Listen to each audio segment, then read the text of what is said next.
moved. Second. All right, motion by Gary, second by Dane, all in favor?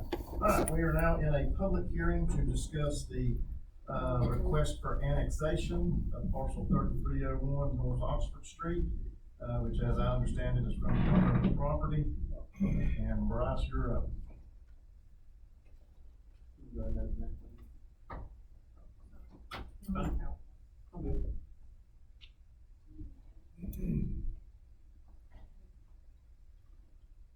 So this is a request for annexation for 3301 North Oxford Street. This is just north of the I-40 westbound off-ramp.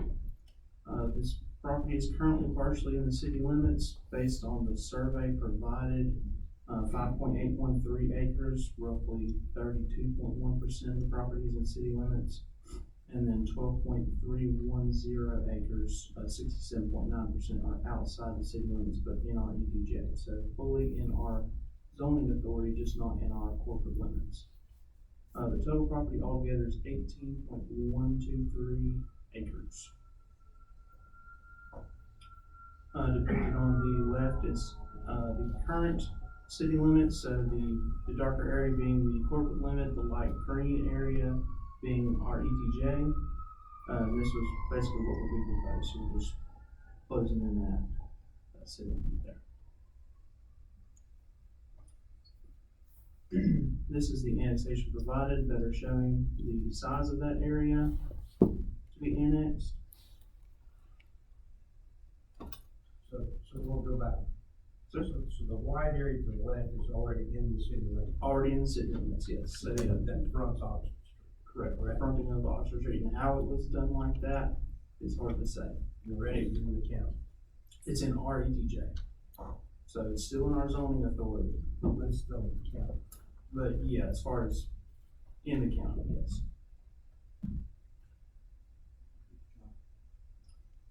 So this, just for reference, is the utility layout of that area. We have water available on North Oxford Street.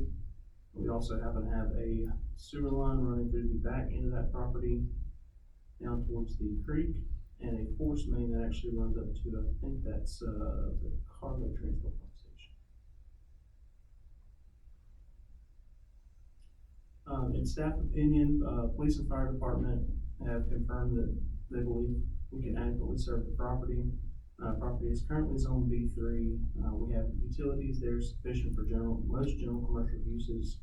Buffering will be required for commercial development that is anywhere in the city that a commercial district butts up to a residential district and the commercial district is developed.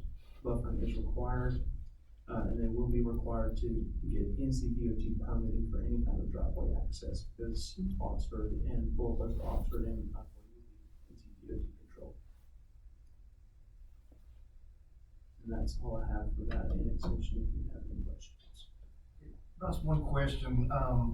The proposed project that is looking at this piece of property, whether, does it require all the piece to be in the city or all the piece to be in the county for them to move forward with the project?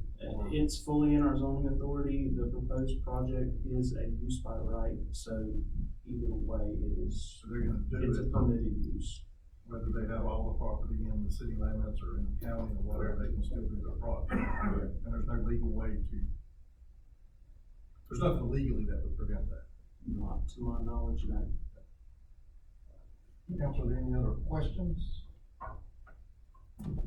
All right, since we are in a public hearing, anyone who wishes to speak on this annexation request is more than welcome to approach the podium, state your name and limit comments to 5 minutes or less, please.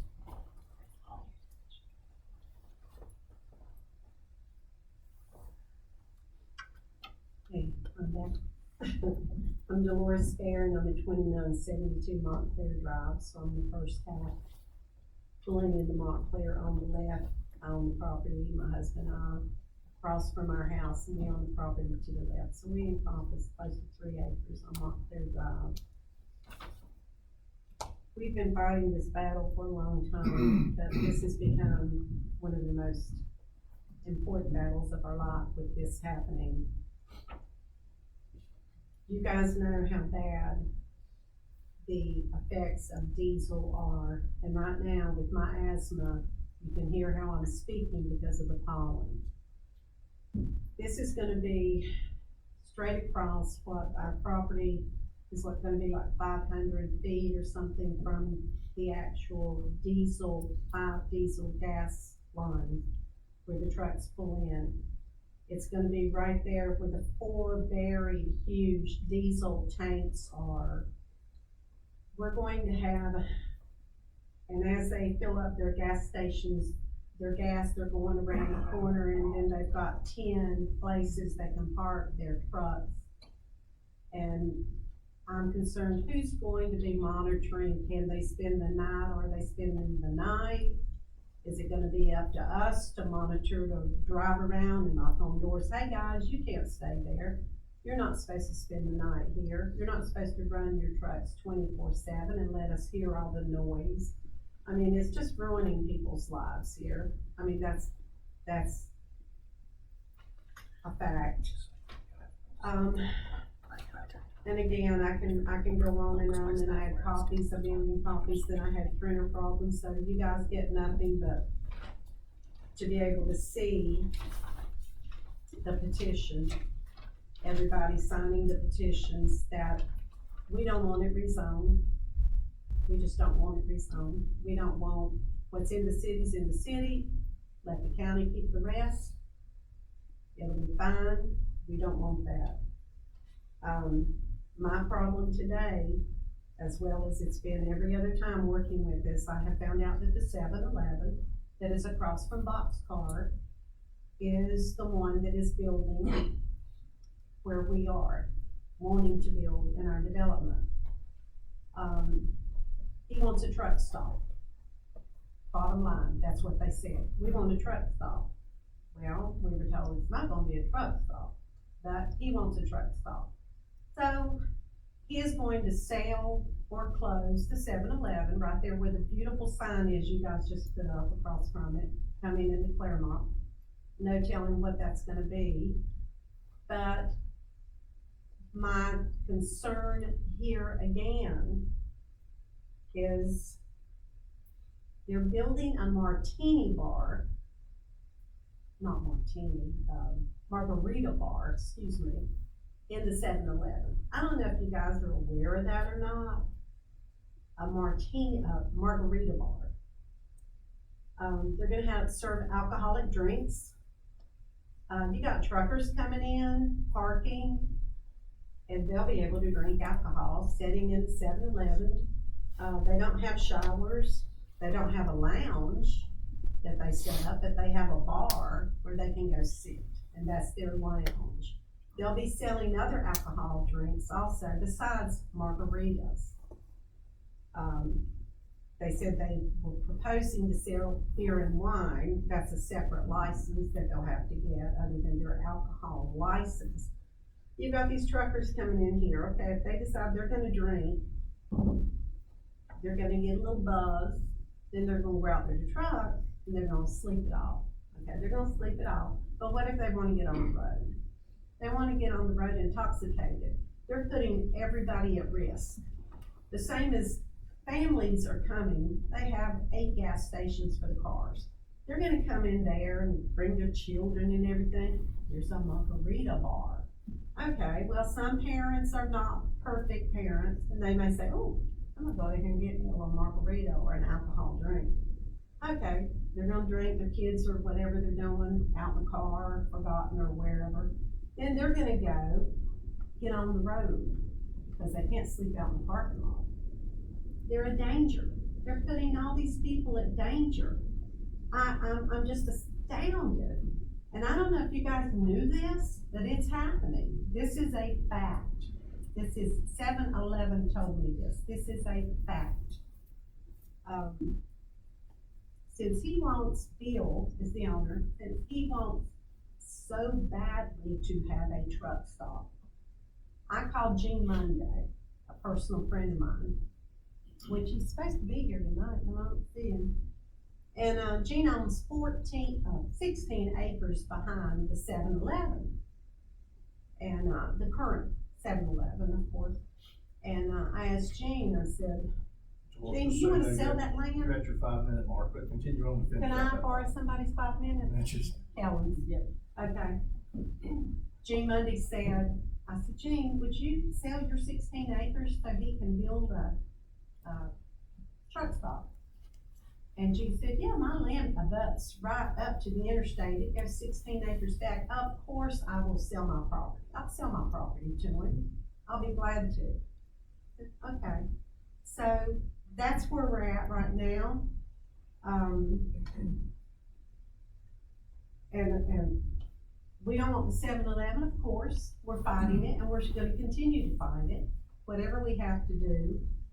But this with the bar and the carcinogens and everything that we have here and the noise pollution, the cancer-causing agents floating in the air. But now, again, one more last thing. I realized that throughout this whole time, we've been at capacity for sewage, been at capacity. I know we've got the 50-some townhouses on Centennial. And you guys said that they can build there and they have sewage, but they cannot build the last 10 because there's no room, there's no capacity. But now, the 7-Eleven can have sewage because we're not at capacity. But the new kid on the block that was just hired found a way that they can have sewage there. We can't have sewage on Montclair Drive. It's not like we're open 365 days a year, 24 hours a day, 7 days a week. Where we live, we're not there all the time. You know, we're in and out. We're not using the bathroom 100 times a day, 200 times a day, whatever it is. I know you're saying they are gonna use 4,000 gallons of water a day with the 4 urinals and 5 bathrooms and the sinks to wash their hands. I just don't think those numbers are real, but that's a 7-Eleven evidently number that y'all are going by. But there's other people here that wanna talk, and Eric has some statistics. But you guys know as well as I do that this is gonna be detrimental, it's gonna ruin people's lives. But you guys are, and I hate to say this, you're kinda like our gods right now. You have the choice to say, 7-Eleven, you told us this and this and this and this is not what's real. You know, we don't want you here, you're lying to us or whatever. But I don't know what you know. You might know something, you might already know these things. But food for thought is ruining our lives, so we want your help. We're at your grace. And before the next speaker, I just want to clarify one thing. We're not in a public hearing to talk about a rezoning. We're in a public hearing to talk about an And annexation. annexation. It's already zoned to permit the project. Yeah, it's a big three, it's zoned, Yeah. but the annexation is the county and the city. So my opinion, and I don't wanna be mean or ugly, but if this passes, I don't want Claremont to be making money off of our hardship and our tears.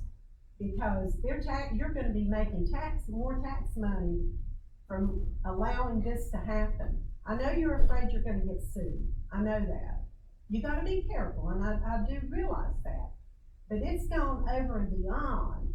They think, yeah, we can do whatever we want, it's our property. But this is not right. This margarita stuff, this alcohol, these drivers, this is not right. And you can't sleep at night thinking this is right, because it's not. And Bob, just to clarify, the allowed uses in that D3. If it's permitted use, the city doesn't have any discretion about what's used. Now, if there's a fraudulent application, misrepresentations about that, and that's discovered, the city would have the power to close the firm. Right. And that would cause a substantial hardship on, whoever has secured a permit fraud. They would spend a lot of money. Exactly. And then wouldn't be able to use it. All right. Okay, Thank you. thank you. And Eric?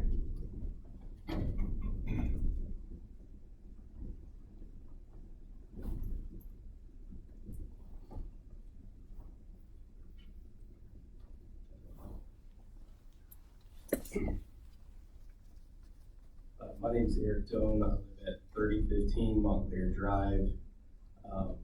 Thank you for allowing this, and for helping us try to understand the process of, yes, annexation, city, county, but also clarifying, like, but just because it's in the city service doesn't mean that it's not going to happen regardless.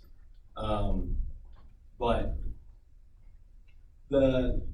I guess more based on that, if it's going to happen regardless of if the annex passes or not. Again, I got lots of paper clips, so I do apologize for that as well. That's a picture of my family and my kids. Here's what we do know is every time that a tanker comes and fills up the tank, they open the storage tanks, benzene gas is released. On the pages, paper clip to the pictures of my family, it talks about every time that it's opened, benzene gas is released. In childhood or in children, they're at now leukemia risk. So if this is what a Google warrior can bring up in about 10 minutes, I'm sure the studies can go in depth if I go down a big black hole, but to save time, to know that there's risks for my children. So in knowing that you guys can't tell somebody how to use a property, I get that. I guess the question is, given we are the residential citizens that are now booked in by two companies, how are you, or how have you, and are you, and will you protect my children? And not just mine, but the 3-month-old that got birthed down the street, and her big sister, the kid, probably 4-year-old now that's across the street, the high school student, the grandparents that live across North Oxford with about 6 grandkids of their own. And then there's even a future little on the way from a couple down the street. So with this coming in, how are we protected? What can we do to keep, hey, is it just, I now have to check, to keep track of both my kids' medical things when this thing happens, and then like send a bill to somebody, or now I have to go out of time and effort in order to create some giant lawsuit. In the previous sessions, we talked about nuisance per se. It impedes the natural way that we've been living because of a business. Is the business 7-Eleven going to be held to city standards, and how you tend to enforce it, which you do have the ability to do that. In the next paperclip section is, I tried the best I could on a printer. It does show some of the property lines, including mine as well with 3310. And this is a paperclip to the city ordinance of Claremont. So even though it's in county, it's in Claremont City Public Service, and it talks about petroleum storage facilities. Again, number 2, storage tanks and loading facilities will be located at least 100 feet from any exterior property line. The previous drawings that we saw of the building, it was going to be a gracious 30 feet. And as I said last time, I don't math well, but I know 130 or 30 feet does not equal 100, and we're missing 70 feet somewhere. And that could be in a re-engineering design or what have you, but I've not seen the updated plans for that to correct that if this moves forward. Lastly, the last paperclip section talks about property value.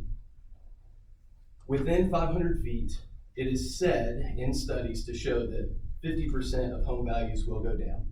The further you move away to up to a half mile, you would see about 30%.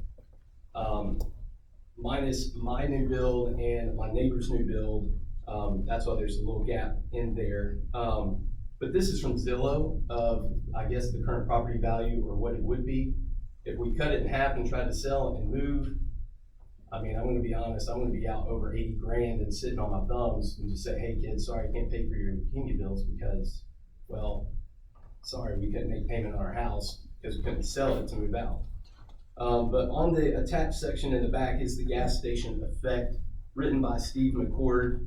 This I've presented you guys before, just figured to give you just a 3-page version, but it shares the closer you are within 500 feet of a gas station, the more likely you are losing property value. But the closer you are, like my house is think 430 feet from the ideal location of where this 7-Eleven is gonna be. And if the tanks are even closer, that means my kids are exposed. And if we're just talking kids alone, that's enough for me. But my property value is also, so if I choose to sell, I got nothing. So I guess the question becomes, how are we protected citizens moving forward for when some of this comes out or when it happens? I guess is my greater question. So thank you for your time. I'm sorry for going over. No problem, you're good. Brian, can I get you to come up and maybe clarify? I made some notes of your points in here. We talked about, maybe I'll start with the one about the 100 feet. The location of the storage tanks, 100 feet. We are currently in site plan review with 7-Eleven, so some of these comments may have been addressed. They don't have a approved site plan.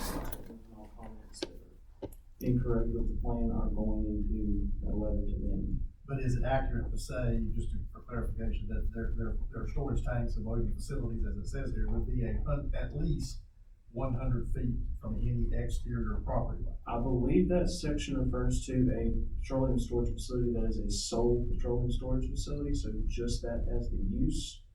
If we are able to require them to move those, we will. So the gas station is not gonna be, I guess in terms of the technicalities, it's not termed a petroleum storage facility. Not solely a petroleum storage facility. Is it called something like a retail? I think the technical thing is But highway. that's a misnomer. I mean, if storing fuel is storing fuel. I don't care if you're storing it for distribution and standalone tanks. big tanks. However, I mean, any gas station is a storage facility. I mean, you have a use that is a gas station, and if we are able to make them move it, we will make them move. What do you see, and I know you might have to come back to us on this, but I mean, what would you see as a reason that we would not be able to make them move to the 100 foot that this specific item says? And Bob can attest to that anything that we say that they're gonna push back on, at the end of the day, it would come to legal action. If they were to say, we don't wanna do that, and we say, okay, you can't build unless you wanna do that, the end result would be. Right. Let us look at that. Just looking at the code, 60,000 foot right now. The understanding is that petroleum storage facilities are the above ground large petroleum facilities like you see on I-40 as you drive down. However, it does mention, NEPA 30 with the National Fire Protection Association, and that may give us a better definition. So that's definitely something that we can look at and try to determine. A lot of times when you're dealing with ordinance, you're dealing with what was the original intent of the ordinance was, there's not a specific definition in the ordinance, then you're left to try to figure out what they mean. But we certainly can look at that and see if that is an issue that we can go back and deal with on that. I mean, if at all possible, I don't think that having the tanks 100 feet from the property line is unreasonable, as long as we're able to legally be able to do that. Yeah, I agree with you. So you're saying that by meaning above ground, and loading facilities is not quote unquote fuel in a truck, it's bulk loading into a big fuel truck to go somewhere else. Yes. That's what you're calling loading facilities. Well, that's the assumption. What we want to clarify, just make sure that we're not assuming the wrong thing on that definition and that it doesn't mean a gas station. So that's something we can try to clarify. And it may end up being going back and trying to find the original ordinance in 2004 and trying to see if we can find any minutes that we kind of talk about what the legislative intent was at the time. From 2004. And there was a comment brought up about the buffering. I know in previous conversations, we talked about, we can require buffering. Yes. How much buffering can we require? What's our limit, I guess is my question. Off the top of my head, base, what it requires is a 30-foot wide buffer. That is a buffer that is not to be developed in. I believe it requires two 2 lines of planted trees, and they have to be 8 foot minimum at planting and provide continuous cover within 3 years of planting. It also requires a single row of lower bushes that have to be at least 5 foot high at planting.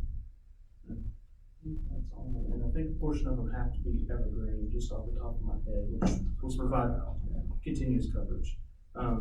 We do have the ability in, like, the topography or, odd site conditions to accept alternate plans. If there is any consideration for an alternate plan, we will certainly be including public input. And, anything beyond what I've said would be a request, basically. But we can make requests, they may not be on. So we wanted a fairly high privacy fence, we couldn't demand that, we'd have to just make a request. It could, if it was an alternate plan, if they were saying, well, this is this instead of the planting, and it meets the intent of the ordinance, which is to buffer to a certain height, then yes, we can potentially put that as an alternate plan.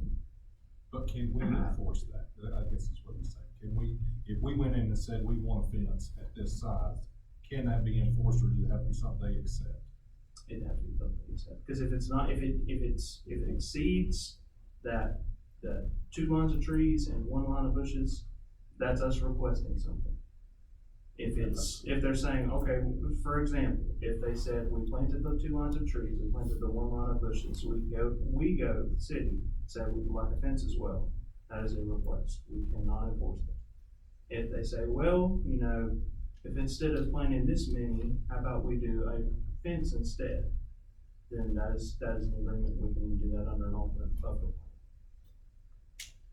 So there are options. There are options, yeah. I also made a note about, and maybe Dolores, if I did one of your comments about holding, I can't remember whose comment it was, but this holding to the city standards. I guess during the build process, obviously they gotta pass building codes and all that. Yes. But, Dolores, what were you, over there? I think you said that, what exactly, what did you say? Whoever said it, what was the intent of the question, just so I answered correctly? In regards to, any nuisance per se, time of operations, city, most things shut down from a certain point due to noise pollution. There was complaint that we have also light pollution, things along those lines, but for a 365, 7 days a week, 52 weeks out of the year, having the power to, carry some of those, again, ordinances out, how does that come into play? Okay, thank you for that. So I guess my question would be, within the ordinances that allows this, what is in there that touches on what you bringing up here? We definitely have noise ordinance violations. This is the thing where we can't say we anticipate that there will be a noise ordinance violation, so you can't do this, but it has to come. They have to violate the ordinance. Correct, yes, in that instance, and our code enforcement currently is complaint based. So if y'all will receive those complaints, and I will investigate that there is a violation and that I can reasonably justify that we have the ability to pursue. There is a violation and I can pursue. If I've got evidence, I'll go after it. Right. Okay. And one other note that I made, Jason, could you address, I know Dolores, you did mention this, the wastewater capacity. I mean, I know we have a huge project going on. We've expanded our, and we just made a connection last week to,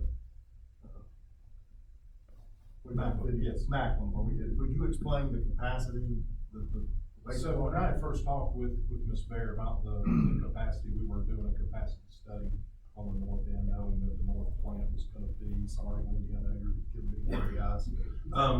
Knowing that the north plant was gonna be something that, was gonna get pushed off probably a couple of years based upon the Lyle Creek outfall and some of the issues we've had on that. That capacity was done. Drew also came over from the city of Hickory. We do have limited capacity on the north side. There was enough capacity with the first 48 in the Centennial Townhomes to fit 7-Eleven in, not enough to fit 10 additional townhomes in.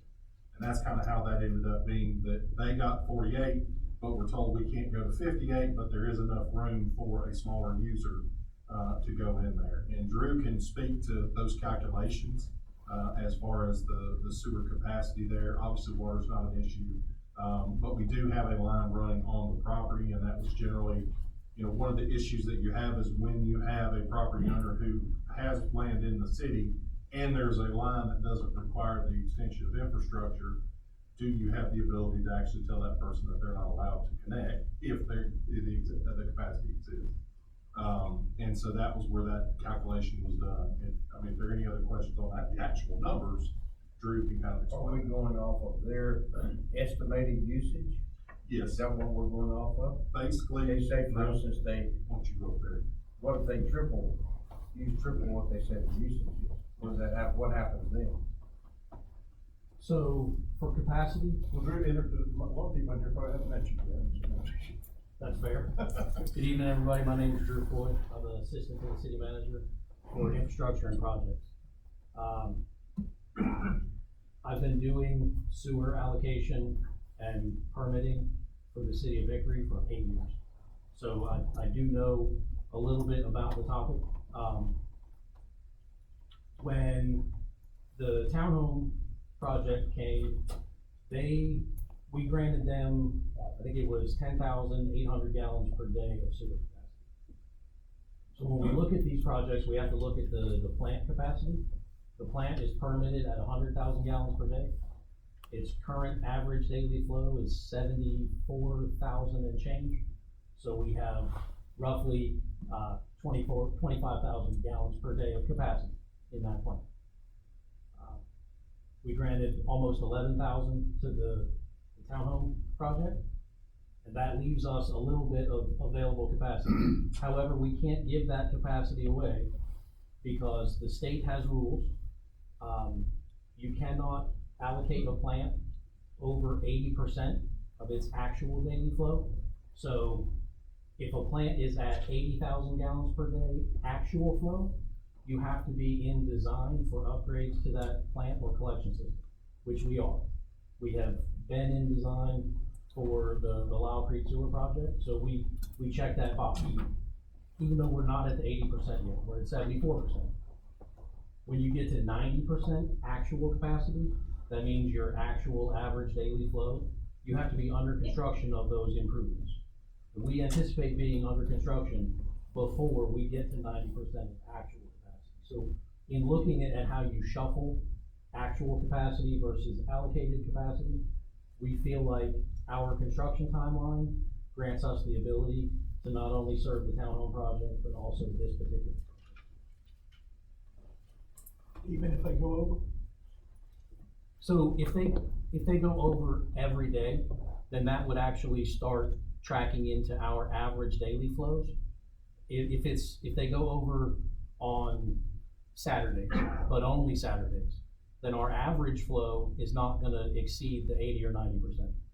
And everything the state looks at, they don't look day to day because they can't. They have to look at it as monthly or daily averages over an entire year.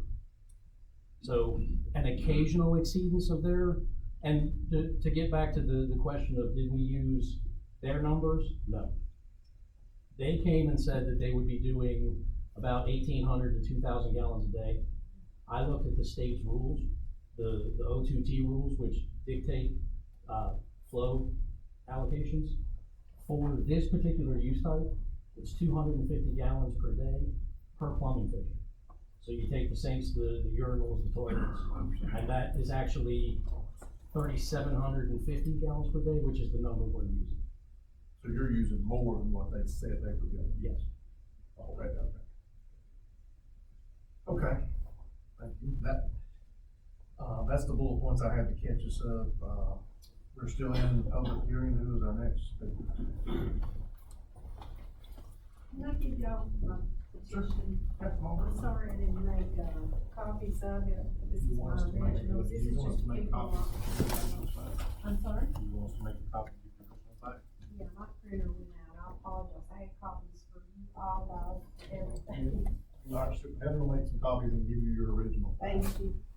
Since we are still in this public hearing, is there anyone else who wishes to speak on this, annexation proposal? At 3301 North Oxford Street.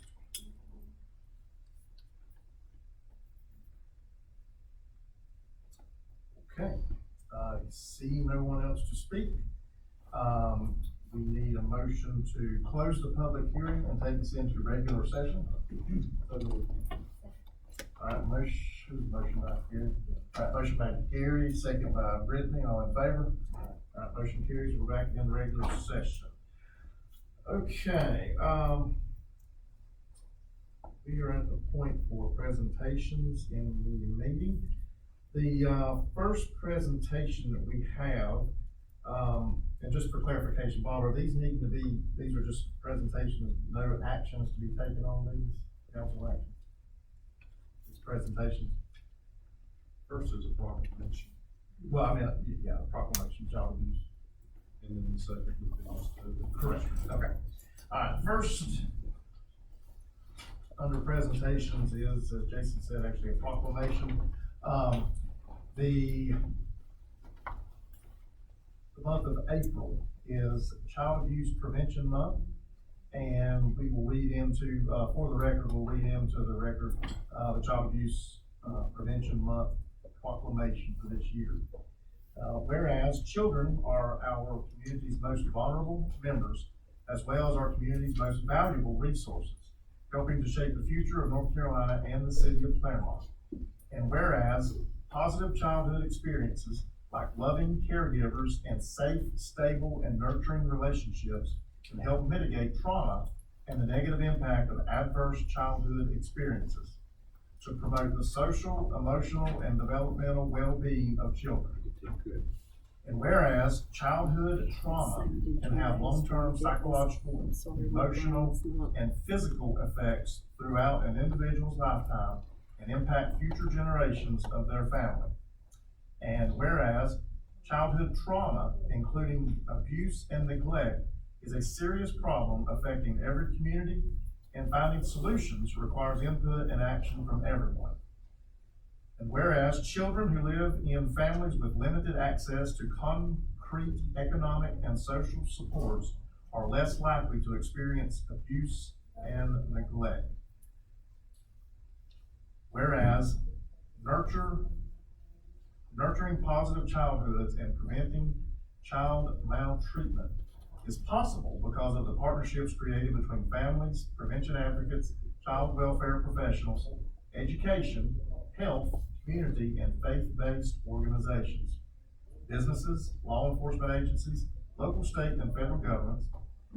And whereas we acknowledge that in order to solve the public health issue of abuse and neglect, we must together work to change hearts and mindsets through storytelling and sharing, centering the needs of families, break down bias and barriers, and inspire action from expected and unexpected partners. And whereas we are committed to advancing equitable, responsive, and effective systems that ensure all children and families are healthy and thriving. And whereas we recognize the need to prioritize kids and invest in more prevention initiatives like home visiting and family strengthening policies, economic support, and community-based child abuse prevention programs at the national, state, and local levels. Now, therefore, I, Mayor Sean R. Brown, do hereby proclaim April as Child Abuse Prevention Month in Claremont, North Carolina, and urge all citizens to recognize this month by building a narrative of hope for children and families through collaboration and creation of an environment of prevention. Signed this day, April 7th, and I know a signed copy is going to be presented to the folks here in Catawba County with that initiative. Okay, next up.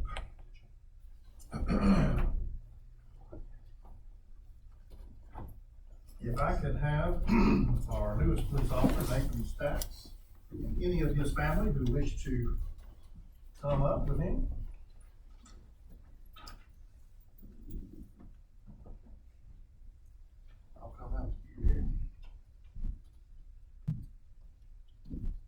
Nathan or Nathaniel? Nathan's fine. Nathan, all right, stand up here. Let everybody see you, Brian, stay back. Would you like to introduce your family members here before we do the oath of office? Yeah, this is my fiance's son, Steve, and my grandmother, Sandy Stanley. All right.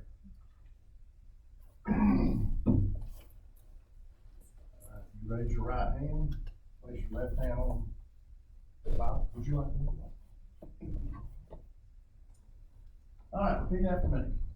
I, Nathaniel Stacks, I, Nathaniel Staggs, do solemnly swear do solemnly swear that I will support and maintain that I will support and maintain, the Constitution and laws of the United States that I will maintain the Constitution of the United States and laws, and laws, and the Constitution and laws of North Carolina, and the Constitution and laws of North Carolina, not inconsistent therewith, not inconsistent therewith, that I will be alert and vigilant that I will be alert and vigilant to enforce the criminal laws of this state, to enforce the criminal laws of this state, that I will not be influenced in any matter that I will not be influenced by any matter on account of personal bias or prejudice, on account of personal bias or prejudice, and that I will faithfully and impartially that I will faithfully or impartially execute the duties of my office execute the duties of my office as a law enforcement officer as law enforcement officer according to the best of my skill, according to the best of my skill, abilities, and judgment. abilities, and judgment. So help me God. So help me God. Congratulations.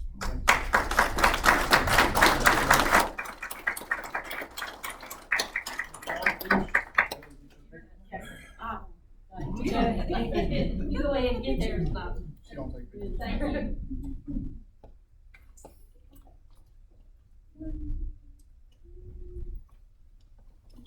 Yeah, she's good.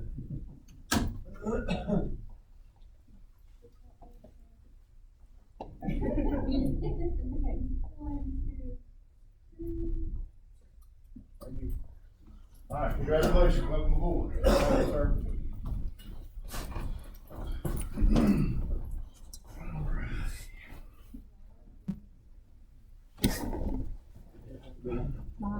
Thank you. Okay, our, next presentation is truly a presentation. This is the Water and Sewer Fund Budget Update. City Manager Jason Brown will present the update to us.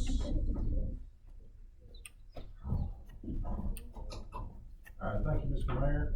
As we did last month with the general fund, just want to give council an update on the status of the budget for FY 25-26. When it comes to the utility fund, as you're aware, the primary purpose is to keep you informed of this, but also to get answers to some of your priorities as it comes to the utility fund and some of the projects that we have upcoming. The utility fund operates as an enterprise fund, which means it is funded by user charges, rates, and fees only. It is not actually supported by any tax dollars from citizens in Claremont, and therefore is solely dependent upon rates of charge. Enterprise funds function under what's called a cost recovery model, meaning that our rates and fees are intended only to recover our expenditures for operation, maintenance, and capital investment.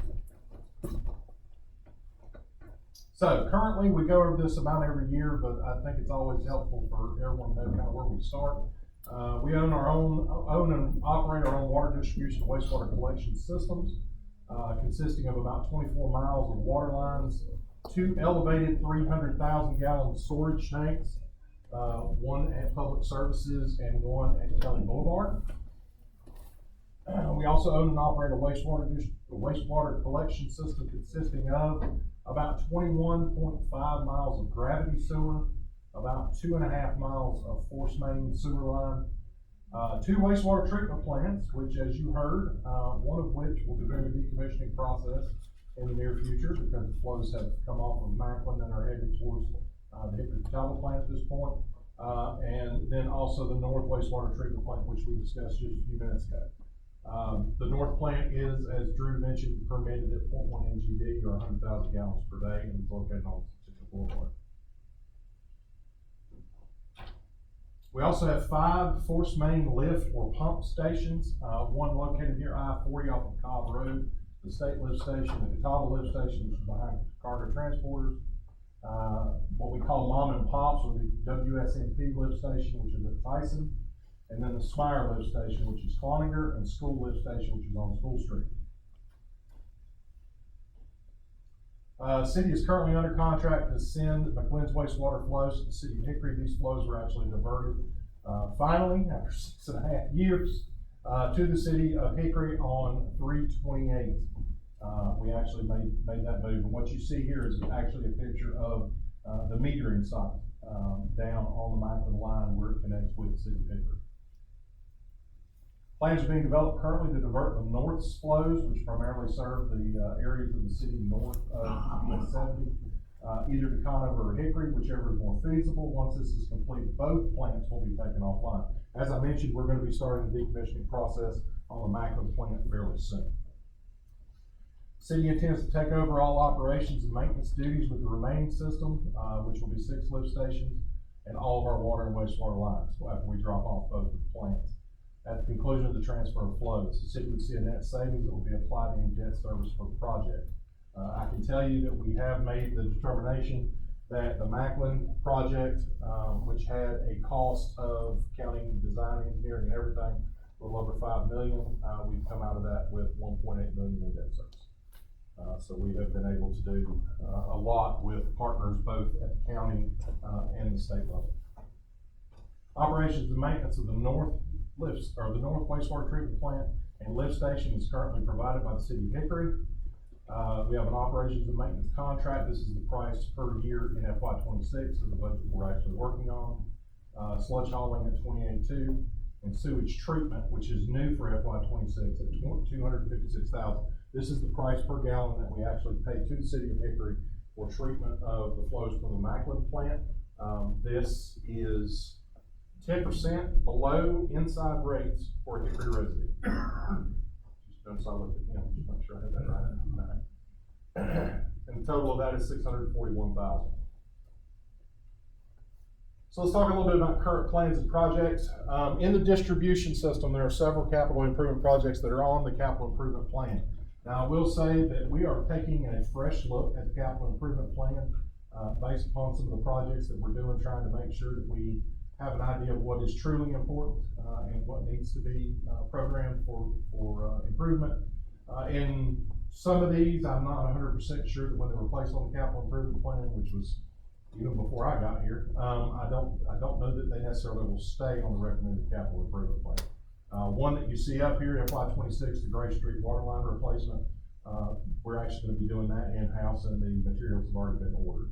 Actually, the materials are already in our possession, so that one will come off.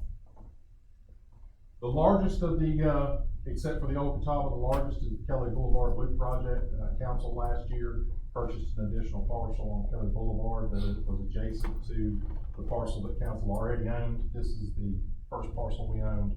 This is the parcel that we purchased, and then this parcel belongs to the Elizabeth Ann Smire heirs, with the idea being that this would be a proposed future industrial site that should be able to facilitate about a 240,000 square foot pad. One of the things that we will need is to bring water to the location. We've got a 12-inch water line that you can see that runs to about right here on Kelly Boulevard. We have another 6-inch water line up here on Bethany, and the project would be a looping project that would do away with 2 dead ends within the distribution system while also creating the water usage for this particular industrial site. You notice we already have a 24-inch sewer actually on site at this area.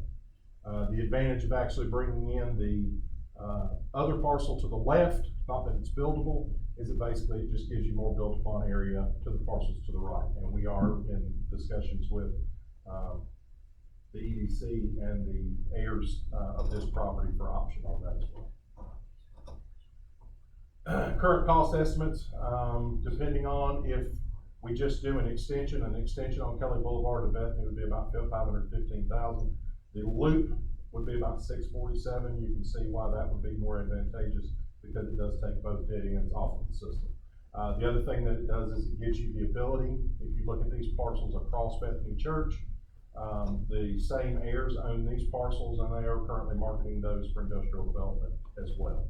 So being able to actually put a 12-inch line in this entire area would also help us to serve that those industrial areas.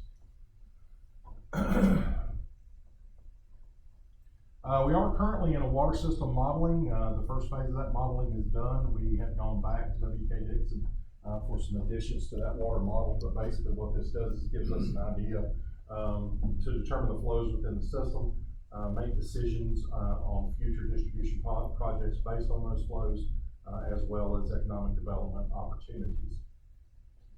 We are working also on the AMR meter replacement. It actually began this year. I think we spent about $11,900 this year, and we're still funding that in capital reserve. Basically, you have about a 10-year turnover cycle on those meters, and the first meters we put in about 10 years ago, and so we're starting the replacement project process on those as well.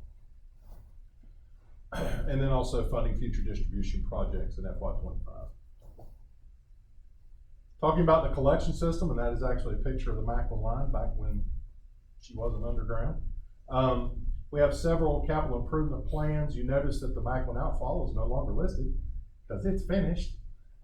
We have the Macklin decommissioning project, which we are working both with Piedmont Utility Group, which is our current contractor on the Macklin outfall, as well as Republic Services for the decommissioning and cleaning of the Macklin plant, and then that plant will be placed into inactive status. We will maintain the permit, the sewer permit for the plant, but it will be maintained in inactive status.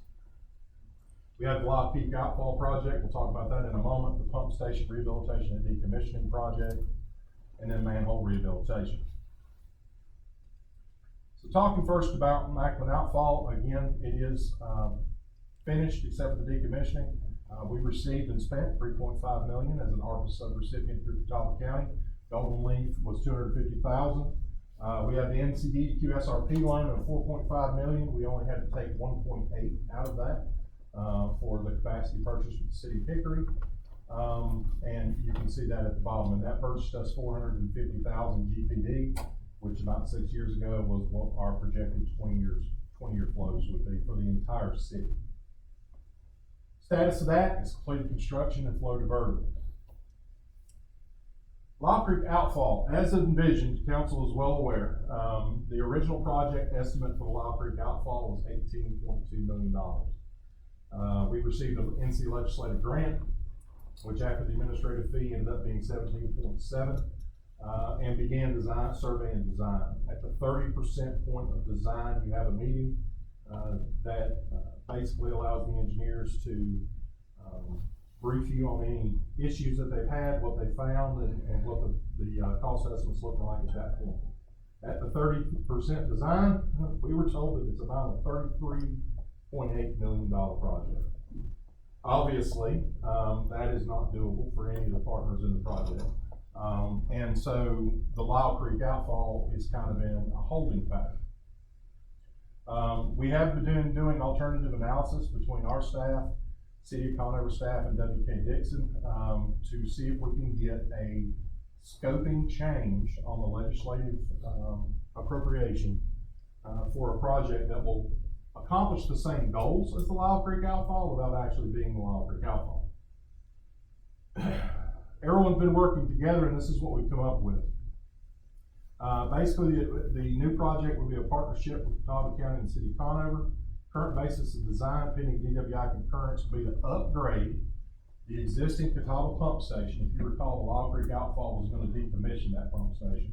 This one would upgrade it and would install approximately 17,000 linear feet of 12-inch force main to redirect the flows from the north plant to Conover's northeast wastewater treatment plant, and award the city of Claremont $250,000 GPD in capacity in that plant for free.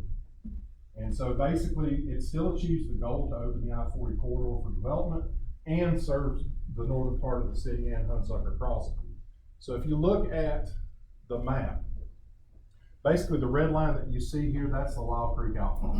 It was envisioned to go from the north plant, which is about right here. That's the Catawba Pump Station. It would go out to Deal Road Pump Station, which belongs to Conover, and flow down to what we call Point B, where it would tie into the Macklin outfall. The new proposal is that the line would actually go north to the Catawba Pump Station and then would turn left and follow Rock Barn Road out to the northeast plant. This does a couple of things for us. Number one, this project is estimated to be about $10 million, which would mean that the appropriation, it's likely that the appropriation we receive from the state would pay for the entirety of the project. The other thing that this does is it still allows us to serve the Hunsucker Industrial Park for Conover, as well as the Hunsucker residential area that we talked about several times in the last year, with our lines transporting those flows back to their plant. And in exchange for that, they will give us 250,000 GPD in capacity in the northeast plant, with the ability to purchase more if it's available. So basically, it's hedging your bets, giving you two different capacity, two different plants. So for the same price, you were going to have 450,000 GPD in the Hickory plant. Now you will have 700,000 in two plants for basically the same price. We have spoken with Representative Setzer. He has written us a letter of support for the scope change because this project does all the things that the original project was intended to do. We've also received support from the city of Conover and Catawba County for the changing in scope, and currently we're awaiting a meeting with DWI. So what this would basically do is allow us not only to build this force main from the Catawba Pump Station, but with whatever leftover funds, we are requesting that the state allow us to start here at Point B and start building gravity outfall basically as far back as we can go. So we would basically start to build the Lyle Creek outfall with the understanding that we won't be able to finish it immediately, but there would be a significant portion of it there in the future, should we decide to go in the other direction or need to go in the other direction. So it's one of those things where we feel like this is kind of the best of both worlds. Everyone has gotten together and looked at it. And with council's blessing, what we would like to do is to approach DWI and see if we can get this scoping change. Without this scoping change, the only option that we would have is to go back to the old north redirect, which really does not increase the capacity for the north side of the city at all. It just takes those flows and transfers them down to the Macklin. The other problem with the north redirect is that it is not funded and is likely, because there's not an increase in capacity and we can't carry the Hunsucker flows and the Hunsucker residential flows, it's likely we wouldn't get a scope change for the state money. So basically we would have to pay for it ourselves. With this option, there's a chance that we can use those funds and actually have this paid for by the state. Any questions on that? I know that was kind of a lot of information. You guys were aware of the cost overruns on Lyle Creek, but the possible fix was something that I know is new. So if you don't have any questions now, feel free to get with me and I can kind of show you where we went on this and kind of how we got to this point. I thought you were gonna say if you had any questions. Truthfully, it's not a bad idea. I will say, he has been a blessing since he's gotten here. I know. All right, so talking about the pump stations project, which you're all aware of, this is the rehabilitation of the State, Smyer, and School Street pump stations, as well as the decommissioning of the Tyson pump station, WSMP. Total contract is $2,036,000 with Rush Mountain Builders, and it was awarded in May of 2024. We've had, as everyone has, all kinds of issues with supply chain on the materials, especially the pumps, but work is slated, it has changed today, to begin this month on this particular project. Specifically with all the discussion of the School Street and from the neighbors who are next door to that. This rehab project, is it going to address those issues that have been plaguing that School Street pump station? I would let Drew speak to that as far as, because I think there are some ideas on that. The other thing is the redirect project from the north is going to include taking those flows from the state pump station off of School Street. So that should fix it in and of itself, but I do know that they've had conversations and gone out there and looked at the site. And Drew, if you've got anything Do you mind us adding some to it? As far as Have it. school street. No, that's fine, yeah, we went, and, For the record. Cause I know that the neighbors, especially the ones next door, yes. all- So we did go look at both the State Street pump station and the school pump station.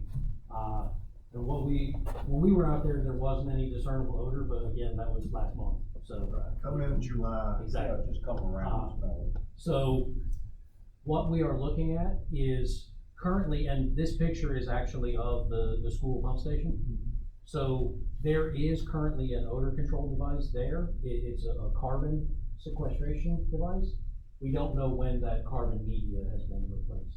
So we're gonna replace that carbon media as our Our first. summer. Yes. Yeah. We met with a vendor called Maryland Biochemical.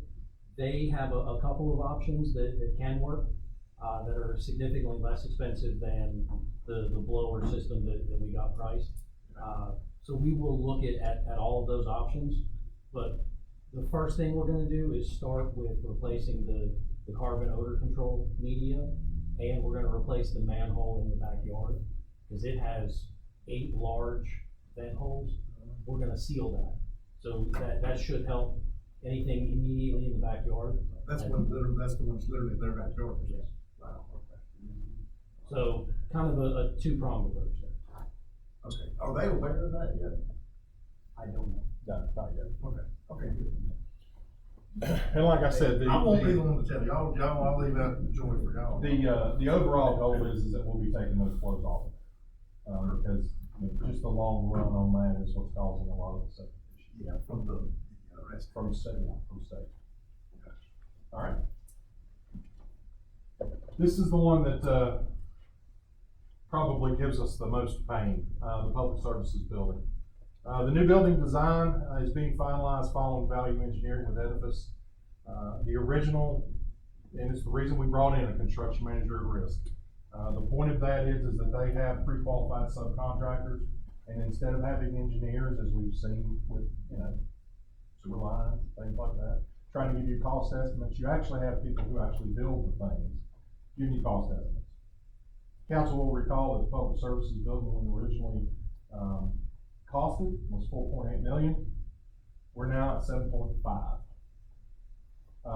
And value engineering at 6.3 was basically cutting the new building to where it doesn't have a whole lot more than the current building, except for office space. It had a lot more office space, but as far as storage, place to put things, we basically had to cut it down to the bare bones, and it only got us to 6.3. The city council obviously has appropriated $800,000 to date for the project, and that's split between the general and utility funds. FY26 budget proposes matching last year's appropriation for transfer, and that'll bring it to $1 million in that project. So let's talk about debt service. This is the bare bones. As you can see, one of the bays was removed from the building. The back building actually had enclosed areas that were to be used for things like the sewer jetter and lawnmowers. That has completely been scrapped. We basically bare bones this thing and still only got it to 6.3. Here's the problem with 6.3. Assuming 6% interest rate over 20 years. Right now, you cannot get local government installment financing for more than 20 years. We have looked at USDA for like a 25-year loan. It's not really doable. Everybody is doing 20 years. At 6%, which is the current average interest rate, you're talking about $683,000 in annual debt service payments. To give you an idea, Popplin Railspur, we paid $130,000 a year in debt service on that. So we're talking well over $500,000 in annual debt service. That's $341,775 per fund. So both the general fund and the water and sewer fund would have to come up with that debt service payment every year. This is not counting the debt that we have now. So on the general fund side, we would need $442,775. That is the portion of the public services facility, plus the $101,000 we're paying on the apparatus debt for the gravel truck and the fire tanker. On the water and sewer side, it's $341 plus the $123 that we are going to be paying on the capacity debt. So as you can see, we are now well over well, we're over $900,000 in debt service. We have been putting a $200,000 cushion in every year on both sides, with the assumption that, that would take up the majority of the debt service, as you can see. Even assuming that cushion stays on both sides, the city still has to come up with $507,000 a year in debt service between the two funds. We've had a meeting, myself, Tom, Drew, Valerie, and we don't feel like we can conscientiously recommend this type of debt service for the city, just point blank. There are several factors. Number one, when you look at 1% on our water and sewer rate, only netting $21,000 a year, and 1 cent on our tax rate, only netting $78,000 a year, you're talking about enormous increases on both sides to be able to cover this debt service. On top of the fact that there are other areas where this city is going to have to grow. As we look at all these residential developments that are coming in and being proposed, we know that we have issues in the fire department with needing staffing. We know we have issues in the police department. We've got people that are still working alone in a day and age where no one is working alone in law enforcement. We know there are personnel issues over the course of the next year or two that we're gonna need to address. And if we were to recommend to you this type of debt service, basically what we're saying is this is all we're gonna do for the next 20 years, so hang on. So in our consultations and talking with Tom, first of all, I'd like to thank him for not wanting to strangle me as we talked about this, because in the beginning, when we first did this, Tom was a proponent of renovation. And when we got the costing and realized that the cost of renovating the current site was very close to the cost of a brand new site with, you know, a lot of expanded amenities, that's the reason we went in one direction. I had to come back to Tom and just laugh and say, I guess you told me so. So, in talking with Tom and Drew and kind of looking at it, we feel like we can come up with a renovation plan for the current site that should cut this down to something that is reasonable, something in the 2 to 2.5 range. If we're able to do that, obviously you already have $1 million in the bank on this, and it makes a much more palatable debt service. What we would like to do is obviously finish out the design, because it's almost finished anyway, and make that a shelf design. Should the city, you know, land an Apple contract, we can always go back and build a new public services facility. But basically take a look at what can we do within a more reasonable budget to get them what they need, especially office space. That tends to be the area, office and break room, restroom, those kind of areas. Without having to spend $900,000 a year. Add to that the fact that currently the economic climate in the United States is, I'm being generous by saying, up in the air. And we have no idea what the next year portends for not just the overall economic health, but things like, I don't know, steel. What get ready to build a steel building.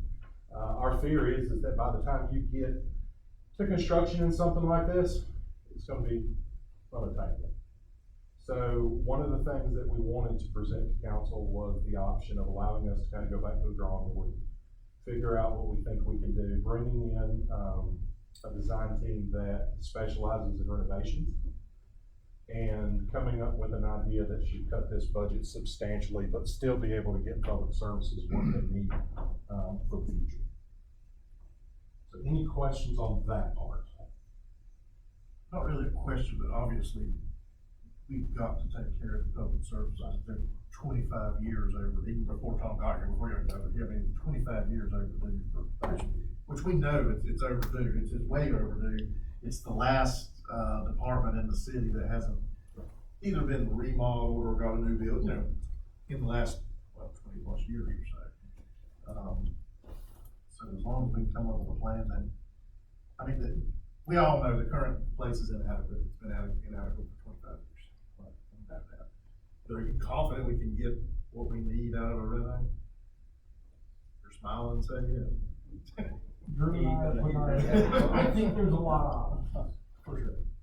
Yeah. Well, and truth be told, Tom was the one saying, especially when the first number came in, it said it was 5 even before we value engineered. I just don't want to. Tom was the one saying, this line. I don't want us to shortchange Right. Public Works in the effort to save costs. Right. But I do understand we can't take on that. We may have to do a two-story office space Which is to fine. make it work, which has challenges, but. It's easier to do a two-story office than a two-story shop floor. You know, someday you may outgrow that place, but I think for the next 20 years, it's doable. So if council is good with that, then we will run with trying to come up with a plan and bringing that back to you to take a look at. I just don't know how city couldn't bear this. You know, you let us get something in the rail park that is amazing and we can revisit, but, you know, there's no way I could in good conscience recommend you to take this kind of debt service for the next 20 years. So hypothetically, we may get some drawings and do some plans for a reno. What's a realistic time frame-ish to when ground can be broke over there on a reno? And what's ballpark? I think depending on how you engineer it and, you know, if it's phased versus all at once or whatever, I mean, you could realistically, would y'all agree next spring? Instead of subbing out the whole project, there's a lot we can do internally, and I think so. Tom really badly wants to build a retaining wall. You just. Yeah. And utilize the property we have, and we can do that. We don't need to. We don't need to do it all. Well, you guys At are the here. same time, we don't have a large public services group, and we can't not do things throughout the city that needs to be done just to spend more time renovating the building.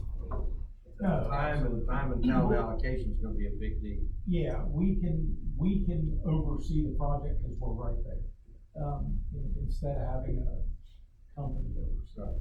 We can do a lot of that and have someone focus on the building. That's the biggest hurdle is the building. Yeah. But a lot of the other stuff is easy for us to manage. So the next, our land that was originally acquired for the public services standalone. My suggestion would be is that you hold on to it because God doesn't make any more land. And even if it's 20 years from now, if you've got to build a new public works, if you've got to build a new anything, I mean, you've got a piece of property there that's engineer. perfect to do that. Okay. And, you know, you just hold on to that. We've sold enough other land that. Okay. All right, Any other questions? All right. Just a quick on manhole rehabilitation, you know, we talked a lot about, streets and the projects that the city council has done over the course of the last 4 or 5 years in streets. Manhole rehabilitation is kind of one of those things that's out of sight, out of mind, but it's incredibly important. Especially considering the fact that we're now paying by the gallon for treatment at the city of Hickory. The inflow and infiltration of these manholes is critical, really I in any part of the system. We have 478 manholes in the city. By the end of this year, 285, which is 59%, have already been rehabilitated at a cost of $315,000, which I think is fantastic to have 59% of your entire system already rehabilitated as far as the manholes go. Project is ongoing, and there is another 60,000 that's being recommended in the FY26 budget to continue this process. How many more of those old brick manholes do we have? I mean, I know they're the first We priority. have a few, It's under 50. Really? for sure, and those are first priority to get done. Right.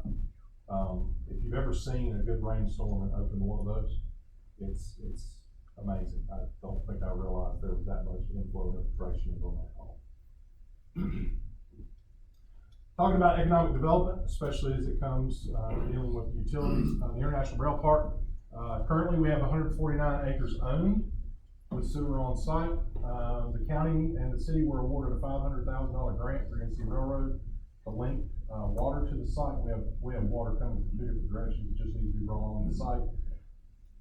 We are currently under design and close to being ready, for construction on that, probably in August and September timeframe. At the same time, we're also currently under design with about the same time frame for the roadway. This is the roadway that would come in off of Kelly Boulevard to the southern portion of the park. The city and the county, have $1 million in reserve, and there's another 400,000 budgeted for FY26. The reason this is 800 is that's county, city, or the county's contribution as well. So we'll have 1.8 million, after July 1. And then our hope is that we're gonna get some assistance from, the Industrial Development Fund as well, to go ahead and hopefully start construction, either early fall, or if we have to, push it off to early spring of FY '26. And this is the current ideation of the project. As you can see, that's the 1.25 million square foot pad, on parcel one, or what we call phase one. And then phase two is all of these properties here, which will actually come in off of Park Drive. This is the roadway we're talking about that is currently being designed and permitted. Some of the known budgetary increases we know will be in the budget. City of Hickory is increasing 5% on all contracts, so that'll include purchase for resale of water, wastewater treatment, and the O&M contract. 5% on the volumetric rates, I just mentioned that. Additional sewer treatment costs for the budget, in the budget for the Macklin flows, partially offset by the fact that Macklin is decommissioned, and that comes out of the O&M contract. Salary benefit increases in the water and sewer fund, obviously inflationary increases, and who knows what's going to happen with all of that. And then preparing for debt service, and again, that is tentative. We know the debt that we have for the capacity purchase, depending on what DWI tells us on the Conover project, will determine whether or not we'll have any other further debt service going forward. And then mainly manhole rehabilitation, water tank maintenance, as capital outlay requested on the water and sewer side. We are continuing with moving money to capital reserve, in the budget, transfer out to future distribution by 50,000. That'll take us to 158. If you recall, we used 122 of that last year on pump station rehab overruns. Transfer out future collections, 20. If you recall, we used 175 on the emergency sewer line repair. This is what capital reserve is designed for. Transfer out on AMR meter project of 15,000, bringing us back up to 78,000. And then I&I of 100,000, bringing us to 258. We also used that for the pump station repair. And then transfer out public services facility funds instead of 12 by 200,000. And then last but not least, we will be updating the rate study, and capital improvement plan, that is available to set the rates and plan for capital expenditures using the cost recovery model. I think I mentioned a little bit earlier, about 1% increase in rates is about 21,000 in revenue. So you can imagine when you're dealing with Hickory and the O&M projects and treatment projects and the water for resale, if they go up 5%, it hits us pretty hard. Questions? Further questions? Not all good, but clear. It'll be good. If the Conover rescoping works out, it's going to be amazing. Now, the Hickory increase will go into effect FY '26, right? Correct. Yes, sir. All right, thank you, Jason. I know there's a ton of work that's going into all this, and there's many other projects as well, but I appreciate the effort and what everybody's done for all these different tentacles of this octopus that we have here. Okay, new business items. New business item A is a proposed resolution 23-25, which I would like to read into the record before any council action is officially taken on it. Maybe everybody in this room knew and or heard of Glenn Morrison, a former mayor of this city. He's pictured on the back wall back there, just served 2 times prior to myself. He recently passed away. I know it was a week ago today, his funeral was at St. Mark's on the 31st, which was actually a day before his 80th birthday. He would have been 81 on April 1st. So he would have been 81 the day after his funeral.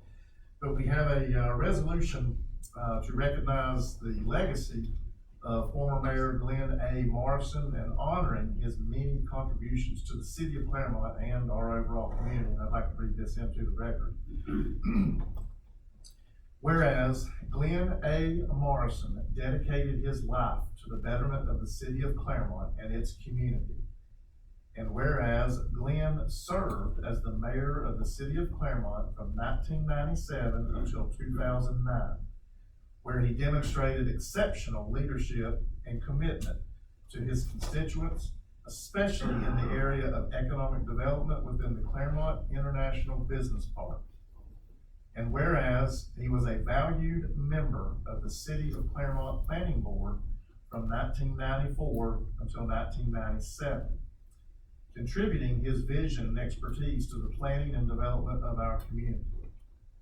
And whereas Glenn had a passion for literacy that fueled his efforts to establish the Claremont branch of the Catawba County Library, where he organized visits and presentations by numerous renowned authors, which enriched the cultural landscape of Claremont. And whereas he exhibited outstanding leadership as a member of the Claremont Friends of the Library, fostering a love of reading and learning among residents of all ages. And whereas Glenn was a recipient of the Order of the Longleaf Pine, which is the highest honor awarded by the Governor of North Carolina, recognizing his significant contributions to the state. And whereas he was a faithful member of St. Mark's Lutheran Church in Claremont, where he served as the president of the church congregation and was actively involved in many church activities. And whereas Glenn retired from Cargo Transporters Incorporated, a respected local business where he was known for his work ethic and dedication. And whereas naming the building located at 3288 East Main Street in Claremont, North Carolina as the Glenn A. Morrison City Hall and Branch Library will honor his legacy and inspire future generations to serve their community. Now, therefore, be it resolved by the Mayor and the City Council of Claremont, North Carolina, that two things. One, we hereby honor Glenn A. Morrison for his lifelong dedication to our city and its residents by officially naming the building at 3288 East Main Street in Claremont the Glenn A. Morrison City Hall and Branch Library in recognition of his enduring impact on our community. Secondly, in recognition of this act, appropriate signage will be erected on the site to reflect for the community our appreciation for all Glenn contributed to making Claremont the wonderful place that it is. A copy of this proclamation will also be presented to his wife, Ms. Gay Morrison, as a token of the city of Claremont's deep appreciation and gratitude for her husband's exceptional career and unwavering commitment to the betterment of our community, adopted this 7th day of April 2025. I will note that the official recorded, framed, and paper proclamation will be signed by not only myself, but each council member individually that's presented to Ms. Morrison. And that will be done in the very near future. A couple of funny stories. Most people remember, if you don't, how Glenn was elected the mayor. Tim, you want to tell the story? Come on to the podium and tell the story. I can tell briefly the story. You tell briefly. Yes, it was in 1997. We were still having elections down at Claremont School. And of course, previous mayor Joe Chandler was rerunning for office. And all of a sudden, Glenn appeared, and along with him was the late Johnny Simmons, who was wearing a sandwich board. And it said, I don't recall the exact wordage, but it said, vote Glenn Morrison, mayor. Johnny stood out there from 6 in the morning until polls closed with that sandwich board. Well, the election was over.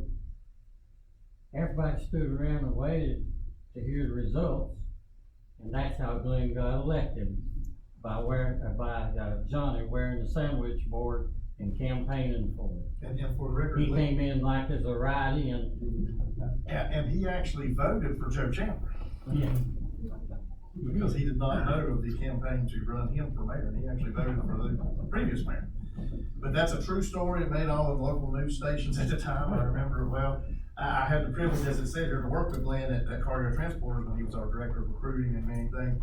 And when I was I was just volunteering with the city to just help them parade and stuff like that. And I'd always go up to Glenn and say, Glenn, you know, I'm gonna run against you for mayor one day. And he'd laugh like he always does. He said, look, I'll finance your campaign. So I did that to him for years. But Glenn was a great guy.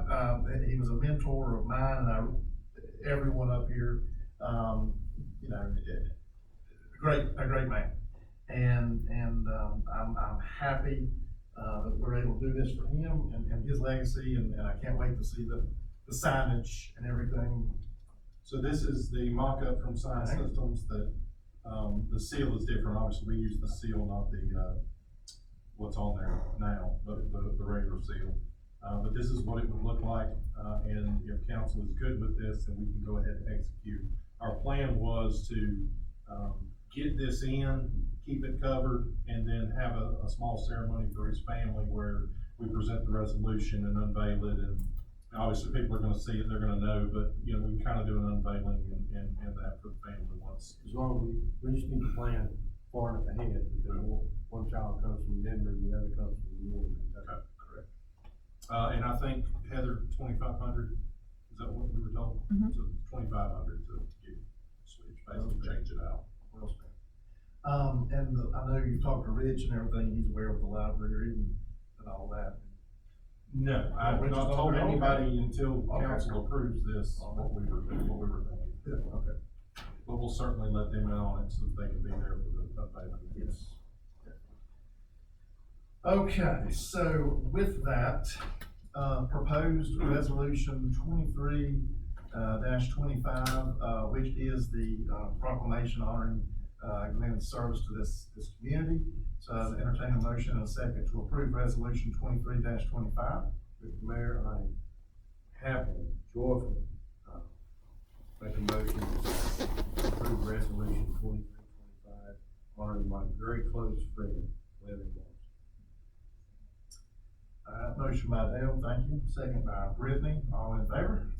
Motion carries.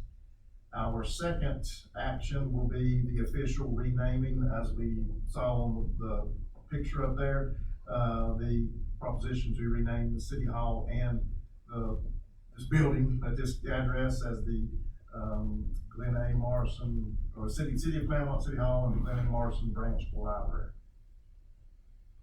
So I'll entertain a motion to do the official renaming. So moved. Motion by Les, second by Brittany, all in favor?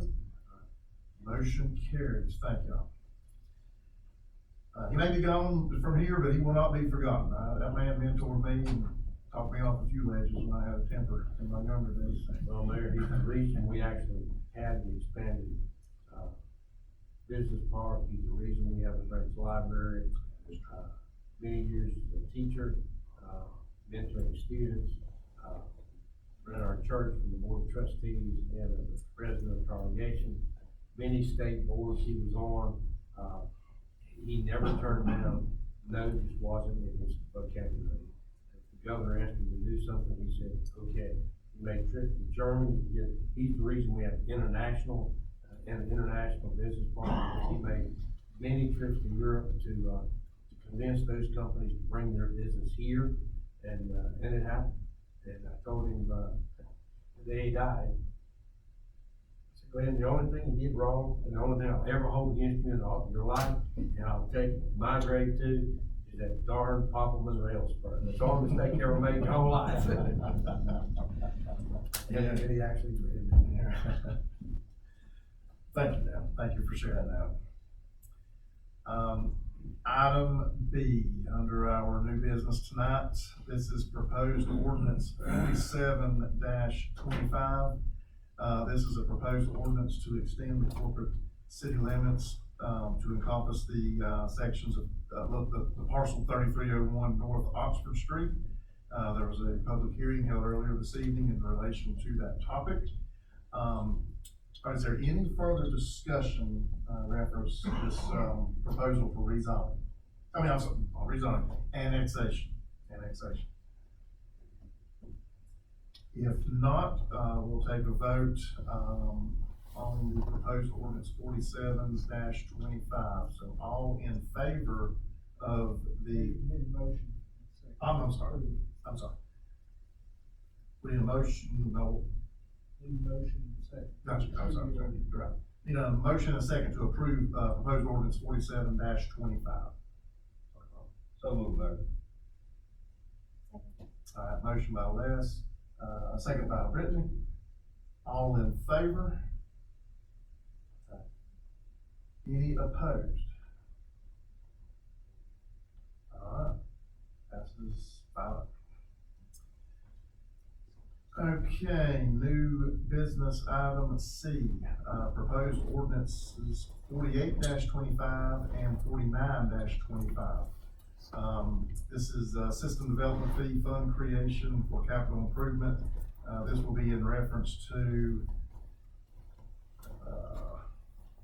this is, you want to explain that one? Yeah, the system development fees that are taken in whenever, there's new construction or a new, addition to the water and sewer system.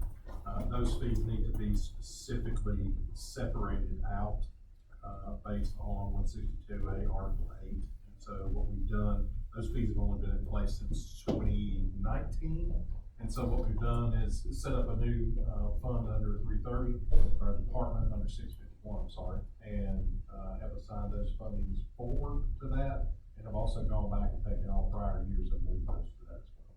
It's just an accounting to make sure that that is actually in a separate fund and is easily transparent.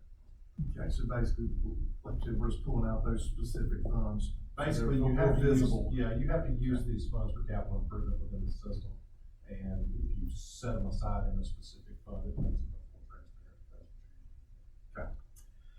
Okay, council, any questions? If not, I entertain a motion and a second to pass, ordinances 48-25 and 49-25, system development fee fund creation. Make a motion to approve ordinance 48-25 and 49-25. All right, motion by Dane, second by Dale, all in favor? Motion carried. Next up, this is a request for the sketch plan approval for the Granite Hill subdivision. Bryce, you're up. No.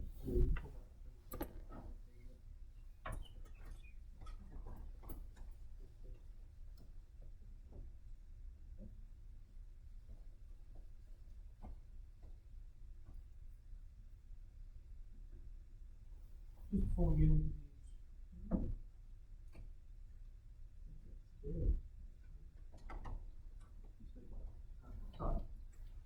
before we get into these two subdivisions, I just wanted to take a second to note, just concerns that I've seen on social media. Currently, in our planning process, we have 217 new residential units proposed. That's overall, so that's 135 units on Peacewood Road. That's the Shangri-La that was approved last year. That was approved November 2024. That will expire November of this year unless there's a final plat or an extension from City Council. We're in the works of putting together a development agreement for that, which would certainly set their actual formal timeframe. I do believe that the statutes allow between 5 to 7 years on that vesting with a development agreement. We have also the two tonight. We have the two tonight proposed, Depot Crossing, which is 24 single-family residential units, and Granite Hill, which is 58 townhome units. 10 of these on Granite Hill are to begin at a later date as per their conditional zoning conditions to allow for phasing for that north wastewater treatment plant. Those two highlighted at the bottom, just as a staff opinion, are moving a lot more rapidly than the Keysler Dairy Road, which is to be expected, their supply. So police and admin, staff anticipate the need for an additional position in the future, that is a police position. Just to include this as a note before we go into these, because that is a concern that has come up. These developments are in the city limits or a Claremont rural fire district, so as per, our fire department, we should be able to adequately serve them. I do hear frequent concerns about increased development in the schools. Talbot County Schools is working on a plan with a third party. They have been in touch with all municipalities about, hey, where's your residential development at? Where is it at in the process? How many units is it? And we keep active updates with them as we progress. And then all of these particular developments would be on NCDOT streets and receiving NCDOT permits and required to do anything that the NCDOT would require. So just to start off, for subdivision 1, 2025, this is a major subdivision of 58 lots on Keysler Dairy and Centennial Boulevard. Public water and sewer available. This is no longer correct because we did annex that, so these two strips of land are now fully in the city limits. Just as reference, this is the one that was rezoned either January or February this year from the B3, B2 split to just R1 with a conditional zoning overlay for the planning and development of 58 townhomes. Water sewer runs through the property.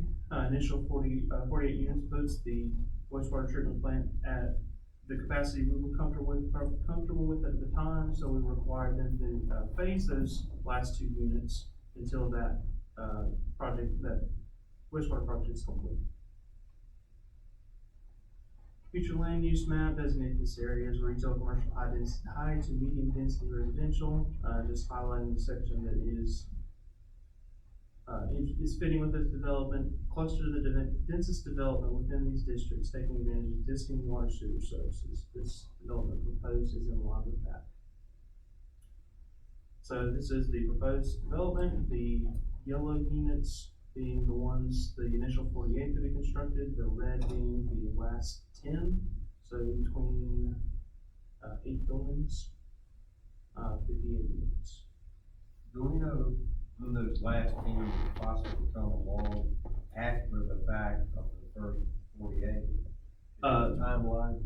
In the conditions we have said, then they cannot start until the wastewater treatment plant project is complete. So once the flows are redirected, they are allowed to start construction on those 10 units. What's our approximate horizon on that? I know that's a moving part. I don't know that we have. Okay. That's why we told them, we didn't want to give them a particular timeline. We want to say until this is redirected, you cannot start. So that way, we covered our bases. We'll be moving as fast as humanly possible. It's just, I feel for the front 48, because when you start construction after the fact at the back, all the front 48 has to serve all the pavement.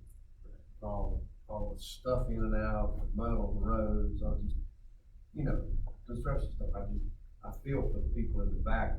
Well, I think, In the front. they would love to go ahead and build. I know, I understand that, I just feel for those. But they did say your final pavement is not gonna go down until those last 10 are built. Correct, so we'll do. You wanna come? Yeah. Thank you. Makes a clearer record, though. If you'll just identify your name, just identify. I'm Mike Crejan, I represent ownership. So yes, the initial servicing of the project, all of the infrastructure will be put in all at once. And then we will lay down one lift of asphalt, put in phase 1. We will wait then for the city to complete their upgrade, at which time it's really not that messy to just go vertical. It's more messy when you're going horizontal. We want to get all that done in the first phase. And then we will, once we're done the last 10 buildings, we will then do the final lift. So all the underground things will happen. Correct, that'll all happen at once because part of what we're doing here is we have to relocate that water line So it makes sense to do it all at once. So you're gonna grade those parcels out. Oh, yes, so, yeah, they'll be pretty much pad ready by when we leave, so that when we come back, it's minimal impact. Well, you see where I'm coming from. No, absolutely. I just feel for them. I've lived on a construction site for a long time, so. Me too. Thank you. Yeah.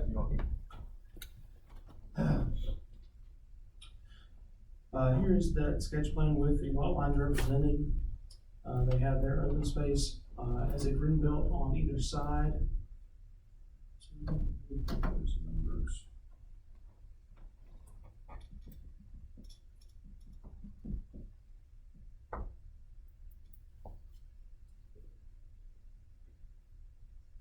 At the moment, they're showing 115,140 square foot impervious area with a non-concrete gutter street, which is what they're doing, so it'd be shoulder ditch.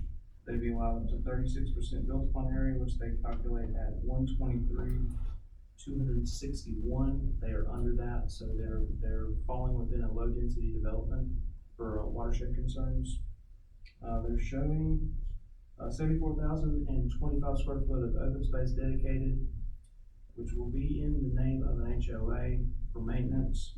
We require 20%, which the size of this property would sit at 68,478. They exceeded that. Just to zoom in on those lots. So this is a typical lot size. You're looking at roughly 23 on the inner, so 23 foot wide. The ordinance does state that lots have to have 50-foot street frontage. We did adopt a change to exclude townhome units as long as they meet setbacks, for which these would be 15-foot, 8-foot on the sides, 25-foot rear. So they would meet the front and rear setbacks for those internal units. And I will note, we do still have the extended driveways, which should fit up to 2 on the actual driveway and then 1 in the garage. So showing their street cross section, there are a few sections of this that are different, that differ from the our adopted street standards. Before the final plat approval, we will actually make sure that whatever, because we're actually in the process of looking at those standards to see if any of those need to change. Before that final plat is adopted, we want to ensure that whatever they propose falls within what we decide is appropriate for the new street standards. So just running through the checklist, just real quick, this is checklist of everything that's required for a sketch plan. They've done everything, they've shown everything. Just for notes, TIA was not required. We require the TIA after 1,000 average daily traffic. This is 58 units at 580. You assume 10 average daily traffic for a standard home. As far as watershed goes, they're falling within the low density requirement. Are there any questions on this?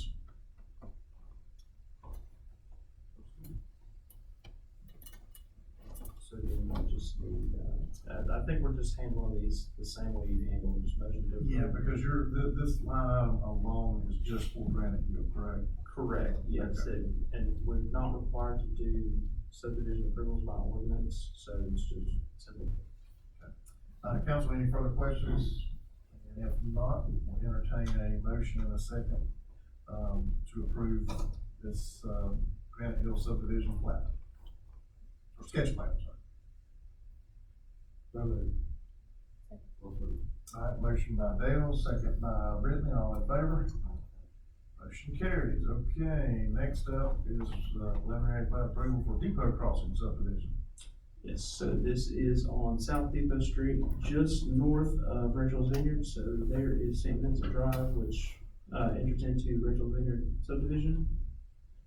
This would be one proposed street to be public, Depot Crossing Court. Public water and sewer available for 24 single-family units. And this is available because it flows to the back of the line. Yes. That's gravity fed down there, right? That'd be gravity down there. So there is water available on Depot Street that would would extend down into the development. There's sewer on Depot Street. There's also a spur that runs through here. I'm not sure quite what it serves, but they could either, depending on how the topography does, they could either access off that manhole or come in down here. Well, I know for sure it slopes this way. They could come in and just all. How many lots? 24. And where's the access from? That would be right there. So they own, that would be this lot, this lot, this lot. So it'd be coming in off of Depot Street, just north of Young. So it's probably gonna be about midline. Okay. In that development.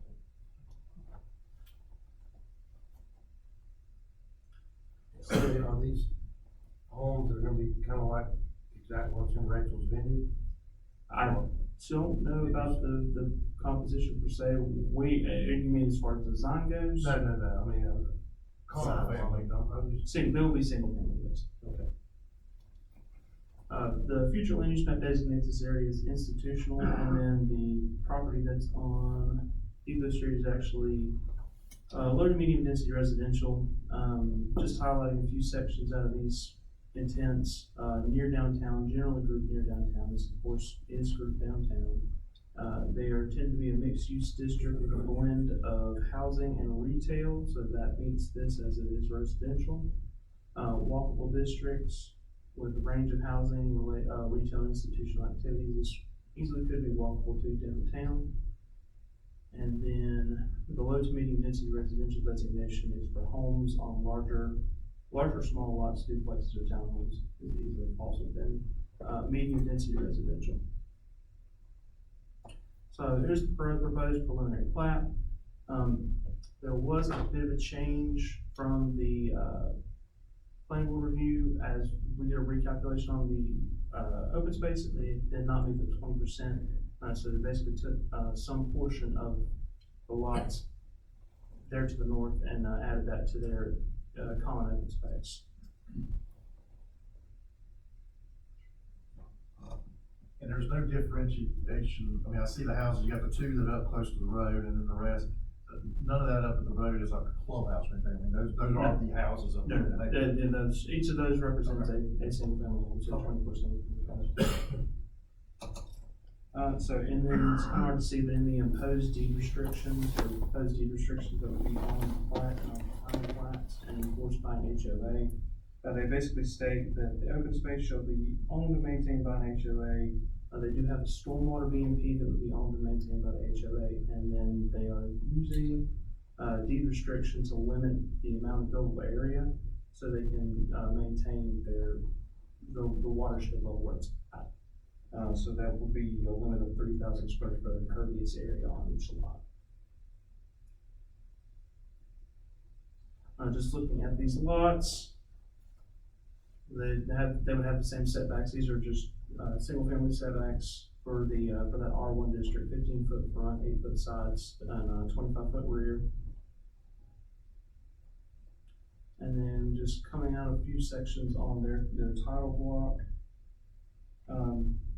1.4 acres in open space, 6.4 acres total. That comes to 22.5% dedicated open space, which exceeds the 20% that we require.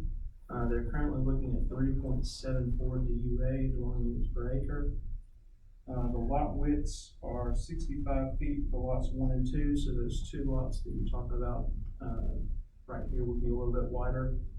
And then the remainder of them are to be 55 foot wide. And then the linear footage of the street is 965 linear feet on that depot crossing court to the cul-de-sac. Will there be sidewalk down in there? There will be one sidewalk. We will require for new developments to have, that are installing the street, to have sidewalk on this one side. I'm assuming they're gonna put it on the side where those first two houses start. Not that it could matter, but it just, to me, it makes some sense. It's gonna be the same. Yes, it's going on the southern side. Setback's gonna be the same as the street on the sidewalk. Yes. Yeah, because the setback's based on the right of way. So there's a 60-foot right of way that we require. Within that, you have your street and your sidewalk, either side. You're looking at your Same amount of parking, where not gonna be parking in the street, we're gonna have some problem. Are they two-car garages? Yes, we're proposing 2-car garages, and a 16-foot wide driveway, to accommodate 2 cars in the driveway. But you're not going with it. So thank you. You don't treat everybody equal. That's right. If you just state your name, then Sure. we'll drill in a few questions. There you go. Miles Wright with Wright and Associates. Yeah, they're gonna be 2-car garages, with a double driveway. So we have accommodations for 2 cars in the driveway. And along the southern side of the property is where or southern side of the road is where the sidewalk is where they'll be located. And those houses, will be enough space between the sidewalk and the house to park 2 cars, so they won't overlap into the sidewalk areas. Approximate square footages? Approximate square footage is like 1,800 square foot, per house. Looking at probably in the mid 350s, range for, house prices. 3-bed, 2-bath. I'm assuming. Yeah, typically 3-bedroom, 2-bath. Some of them go up to 4-bedroom, 2-bath, but typically it's 3-bedroom, 2-bath. Are they all double story? Yeah, 2-story houses, correct. Council, while he's at the podium, do you have any other questions specific to the, design or anything? Where are you guys located? We're out of Conover. Oh, okay. Yeah, we're local. Yeah, And you're also doing the Shangri-La. we're helping out with the Shangri-La. Right, that's what I thought, yeah. Yeah, Okay, good. with those guys. Gotcha. Well, it looks like a nice neighborhood there. Good. Thank you. Thank you. Yeah, appreciate it. Well, one question. Sure.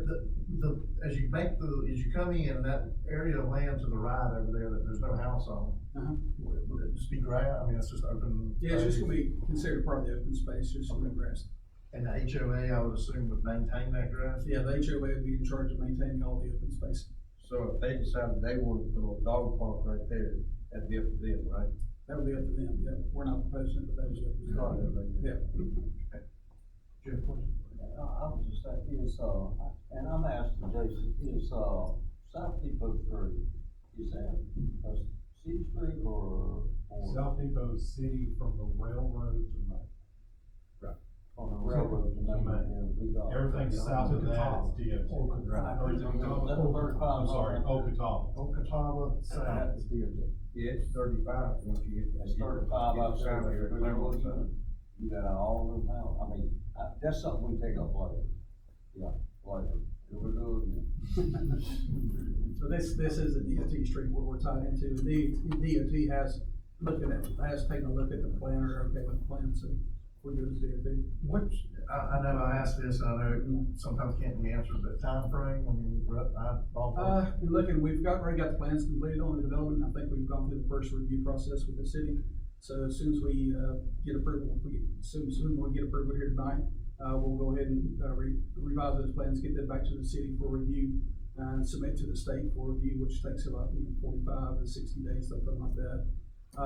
Then at that point, we'll be, looking to get our bids and stuff on the project. So you're probably looking at within probably the next year or so, starting horizontal work, and then once, a development this size, 24 houses, you can probably go in and develop it within maybe a couple of years, 2 years, probably about 3 years or so, like that.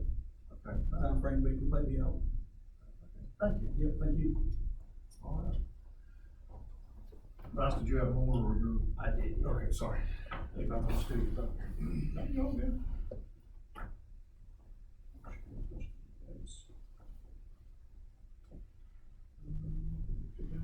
Okay, again, so this is their, the typical street section. The only thing that's different about this one that is not, the same as our adopted standards is that they show a 7-foot separation between curb and sidewalk, which is just planted grass. We require 9.5, but this is one of the things where I've spoken with public services, and we don't know if that's necessarily necessary, because there's gonna be a standard curb there, so there's no reason that anybody should be driving over that and getting into the sidewalk. So again, this is probably one of those standards we probably would adopt to the range, I imagine, on that. Well, yeah, it's just something, the buffer on the back side of the house is, on the Rachel Bennett side, it's They're not required to have both. We don't, I didn't think so on the backside. Okay. No, it's residential to residential, so there's no buffer required. Just a question. Just, this is a preliminary plat checklist. As we remember, the state passed some law that voided our old ordinance. This was submitted post that, so we're working through our old ordinance there. We're approving preliminary plat tonight, denying a preliminary plat tonight. They've met the requirements that we have for preliminary plat. And just as a footnote, they did receive approval for a watershed high density permit through our board, our watershed review board. And just so you're aware, they will be required, and they will be doing the stormwater VMP. There at the ends, that will be just past lot 15 there at the bottom. And that will be required to either match, based on the watershed ordinance, that will be required to either match the runoff rate or treat the stormwater. And that is a sand retention pond, sand filter pond, and it will be fenced. Just an idea, there's, the pond itself, underground clean out standard, an outlet, and then that's the actual cross section of what it would look like.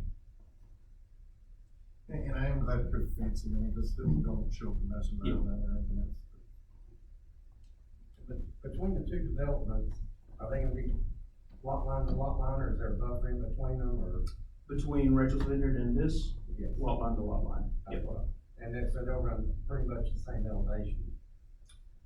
They should, I think the topography is fairly standard between the two, I think that should be. And then just as a last bit to this, for that watershed high density permit, there were basically we did the same thing as a conditional use permit. Standard, we did the quasi judicial hearing and everything. There were four things they had to assess, that the use would not endanger public health or safety due to traffic or anything like that. This is 24 homes creating 240 average daily traffic. There was no anticipated damage to public health or safety. The use minimizes impacts of water quality through best management practices, cluster development, and maximum setbacks from perennial waters. The stream at the base of that development is not perennial water, so there's that. They also plan to use an HOA to keep density low, and then they will be keeping up between, so basically they get up to 70% DUA, but I don't think they're gonna get anywhere near that. The use is vital to continued growth and economic development of the city. Just as a note, American Community Study in 2022 saw Claremont as a community inflow of 5,282 people, with a live and work community that was only about 63. More houses is gonna tip those numbers, so basically you've got fewer, or you have less than that 5,000 number that's commuting in, more people living in the city. And then the use is consistent with the officially adopted land development plans. There was no reason why it wasn't, so that was approved on March 17th, 2025. Questions on that one? Okay. All right, any further questions, Brian? Thank you all very much, thank you. All right, so,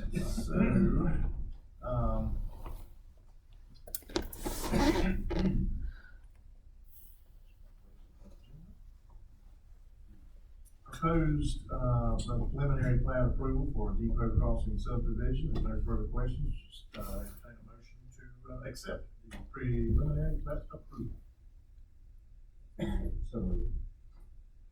Second. Okay, motion by Les, second by Dale, all in favor? Motion carries. Okay, next item under new business is for us to call for a public hearing at our May city council meeting. Call for this public hearing, it'll be, to a request to rezone, one parcel at 3076 West Main Street and two parcels at 2883 North Oxford Street. The owner requested this in one hearing.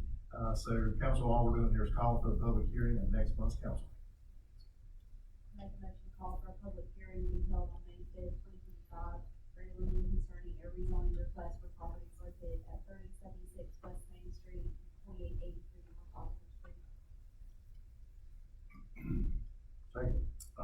by Brittany, second by Dale, all in favor?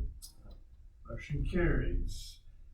Next up will be a call for a public hearing also at our May, city council meeting. It'll be for proposed resolutions 24-25 and 25-25, for annexation of city-owned properties on Kelly Boulevard. So we just need a motion to call for this public hearing. Motion to call public hearing on resolutions 24-25 and 25-25 at the Claremont Council's May scheduled meeting. All right, motion by Dale, second by Brittany. All in favor? Motion carries. Last item under new business, item H, this will also be for a call for public hearing, is resolution 26-25, which is a proposed closure of Walter Drive, which runs between, Dogwood and Peachtree. That's all. Right? There's only a little portion out there. Is there a panel? There's a portion between Peachtree and Dogwood, that's already been closed before. That's already been closed. They're talking about now this, where the extension would be for all that, there's 32 acres of land behind on the west side of, that are for sale, on the west side of Dogwood. There's an extension where Walton Drive would cross Dogwood and then go to the back of the lots on the west side of Dogwood. That's the piece they're talking. We have the wrong, on this plat, that is not what this represents. See, That's not what this represents. see where the purple part is? Yeah. That's on the west side of Dogwood. On the right side there, where the road would go through there, that's already been closed years ago in another meeting. You're talking about the purple section. No, that's west of Dogwood. There's nothing back there but those Smire land. Right, got you. What's already been closed is to the right of that. To the right of that, on the south side of that, or to the right, that's Bob Boat. Right. And then the other one is the people that, that's already closed. That goes down to the Peachtree extension. Exactly, that's what I was talking about. So all the resolutions are correct, it's the description that we got. That's already been closed. Okay, that's what confused me, because. You're going down Dogwood. Yeah. From Main. Exactly. It's the piece It's between to the Larry left. Panel and Jerry Folger. Yeah. On the left, Okay. where their yards intersect now, Okay. that is a right of way for actually street extension. So all the paperwork that was submitted to call for the public hearing is correct. And it's It's signed. the description that all it was pulled through. So, Okay, so we're still good on that, okay. All right, so, we just need, and both of these will be handled in one public hearing. Both of these line items under H will be covered in the one public hearing. Okay, so I need a, call for the public hearing on the, proposed closure of the correctly noted Walter Drive Street section. Thank you. All right, motion by Dane, second by Gary, all in favor? Motion carries. Go to the conference. Well, does your property adjoin? Yeah. That's right. You're not adjoining. I'm 4 houses on there. Okay, hearing no further new business, final reports, our city attorney, Bob, you have anything? Okay, city manager, Jason Brown. super fast, speed reduction on Centennial, Councilmember Morrow has been birthed on from DOT. And has finally got an actual answer from them that they will approve it. And we should be seeing signage in the next several weeks, right? Should be seeing signage there in the next several weeks.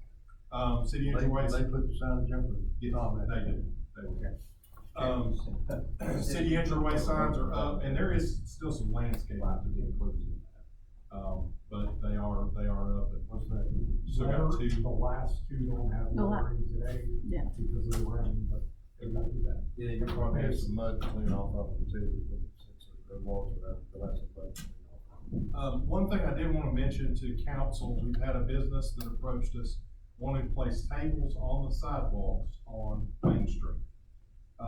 We have no ordinance, so we asked them just to hold off until we could talk to council about whether or not this is something that council wants to encourage, and if so, would they like for us to find some ordinances, because once we say it's fine, it could be the Wild West, once we say it's fine, so, is that something that council wants to encourage? Obviously, other sidewalks, for example, on South Depot are too narrow to put tables, because you have to maintain at least a 5-foot ADA, clearance, but you do have that section on Main that is a little wider.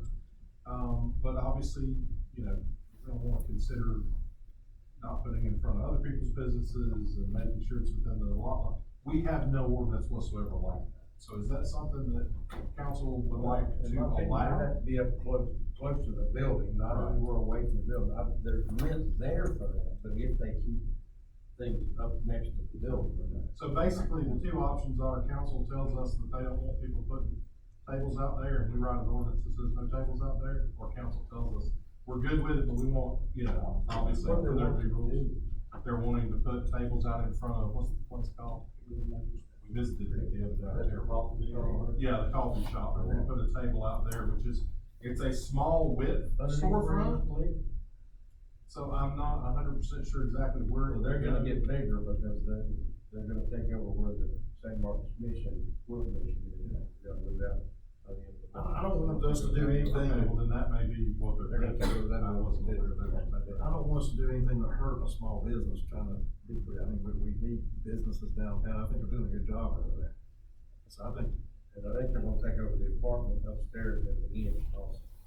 So would you like for us to just come up with some wording that at least makes sure that everybody's on the same page but allows it? I mean, I think as long as you have the ADA 5 foot for just walk by that are unrelated to it, I mean, do it in every other city that has. I think it'd be neat. It adds some character. I think it's a good thing. Well, let us do some research and see if we can find some ordinances and some things to bring to you. How soon are they wanting? Well, obviously, they'd like to do it fairly quickly, but we asked them to hold off until we can figure something out. Can we now, since we're in agreement that we're not gonna prevent it, can we let them know to go ahead and let them do it? I mean, I hate to make them wait. Comfortable doing that. I hate to make them wait for our formality of another month for a council meeting, and they're coming into the spring time of year where Well, people part of the will be problem outside. is if you let them do it now, I'm not sure that you can make them change it if it doesn't fit what you decide to do. And Bob is nodding his head, yes, so. And I'm sure they wanna do it quickly, because we have to be out of Wood Mission by the end of the month. Yes, we have to all like that out. I mean, is it reasonable, we could probably have something in the next month? I mean, as long as we can bring it to the May meeting and nail it down, I mean, cause they're coming in the spring and summer, we're outdoors. It would still be springtime and plenty of time for outside, so I think as long as we can have something by May. I just don't want our red tape to delay what they can do for.